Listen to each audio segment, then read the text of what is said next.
estamos otra vez aquí en Galería El Amazon. Presentamos a Juan Posada.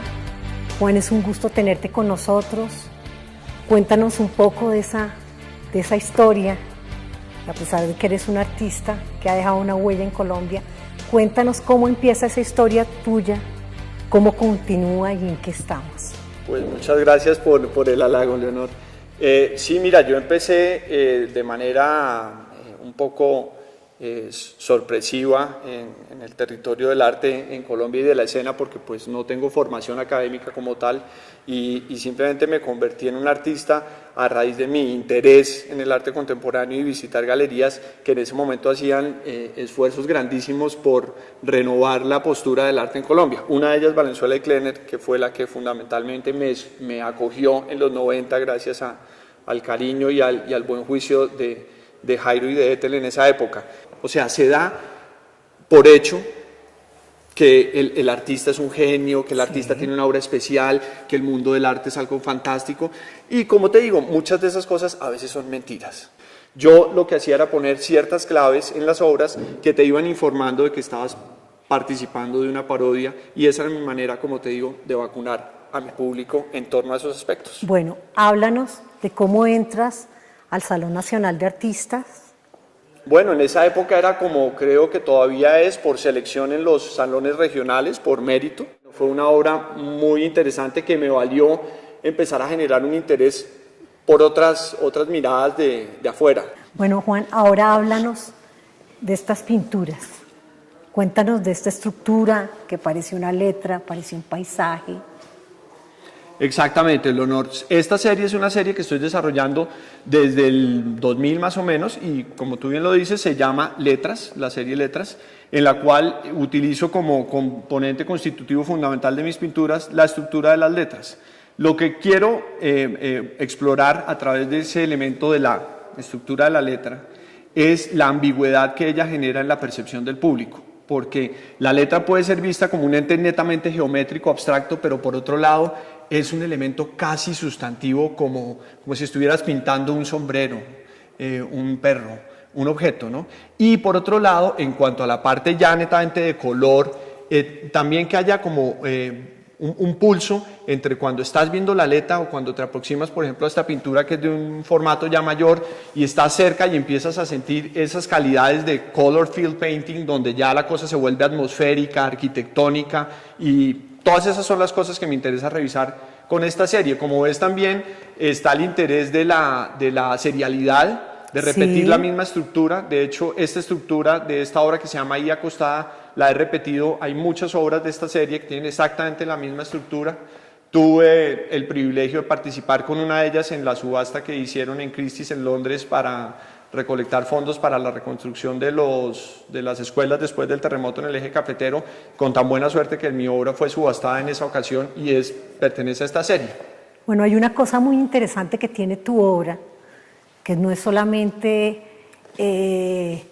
la letra como un símbolo, como un signo, ni es este paisaje, casi que hay un paisaje intuitivo, hay una puerta que te llama, sino es un sonido. Juan, ¿qué es? Siempre tu obra tiene un sonido fundamental. Seguramente esos paralelos de los que hablaba hacía mucho tiempo Kandinsky, seguramente existen, ¿no? Porque sí me interesa mucho revisar esa vibración, todas las cosas que genera la parte científica, pero perceptual de los colores. Como te das cuenta, por ejemplo, al colgar estas tres obras de la misma estructura, se genera algo de lo que se habla, digamos, podríamos establecer una analogía con la reverberación en la música. Hay una reverberación en estas tres imágenes, ¿no? Al montarlas de esta manera totalmente simétrica, cuando estás viendo la misma estructura, empiezas a tomar en consideración muchas cosas que yo tengo la intención de que consideres, que son como una mínima variación en una estructura genera un ente pictórico nuevo. Esta pintura y esa tienen los mismos 5 o 6 colores, ¿sí? Pero están puestos en diferentes lugares. Y esa simple variación hace que esta pintura sea totalmente diferente de esta.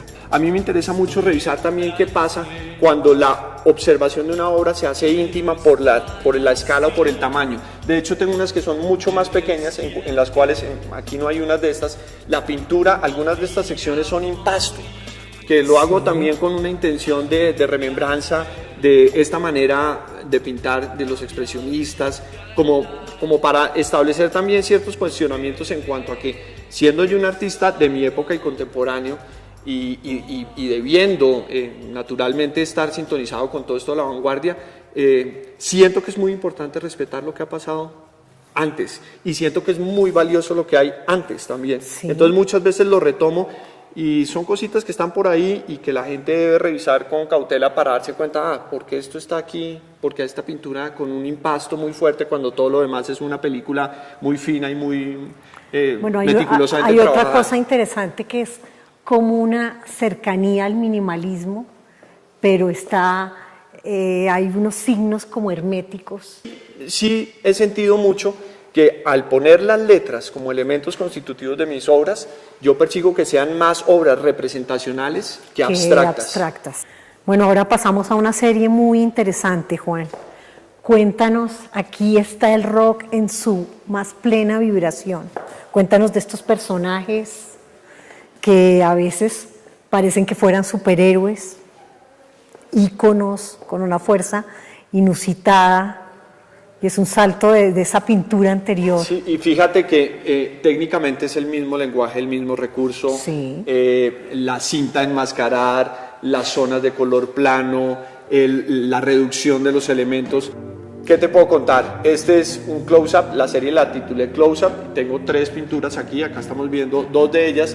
Este es un close-up de la famosa Joan Jett, Sí. Jett, I Love Rock and Roll, que siempre me pareció una mujer bellísima y muy poderosa como figura y como ícono del rock, entonces quise hacer esa pintura sobre Joan Jett.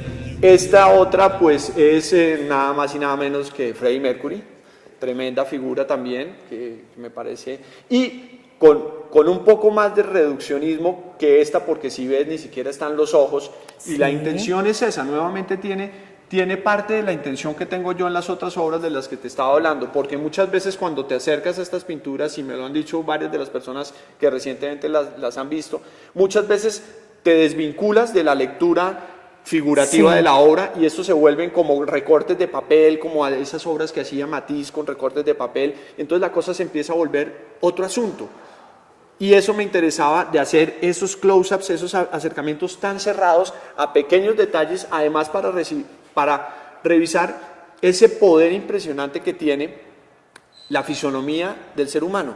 Porque un elemento tan sencillo como este bigote o la dentadura de Freddie Mercury hacen que inmediatamente logres reconocerlo. Sí, siente uno que son figuras delirantes, que hay una fuerza interior y un impacto grande, que son seres que la masa fácilmente los vuelve íconos. Bueno, ¿qué tienes para ti, digamos, ese poder subyacente de estas pinturas? ¿Qué lo tiene? ¿Lo tiene el color, lo tiene la forma, o hay una simetría? Creo que es el conjunto de varias situaciones, lo que acabas de decir, el color, la manera como reduzco la figura a lo mínimo, ¿no? Porque si ves no hay muchas intenciones de volverse muy descriptivo o realista, sino es una cuestión muy plana. Bueno, obviamente también revisada por muchos artistas desde el momento del arte pop, hay cosas que se acercan mucho a esto, y de artistas contemporáneos que también están trabajando en esta línea, que es un universo bellísimo. Bueno, Juan, un placer entrevistarte, un placer ver esta obra delirante, un gusto muy grande. No, a ti mil gracias, Leonor, por tus apreciaciones. Ojalá todo el mundo se arriesgara a tener apreciaciones así, sin anestesia, sobre una obra en su primer encuentro con ella. Muchas gracias. No, muchas gracias a ti. No presiento lo terrible del momento.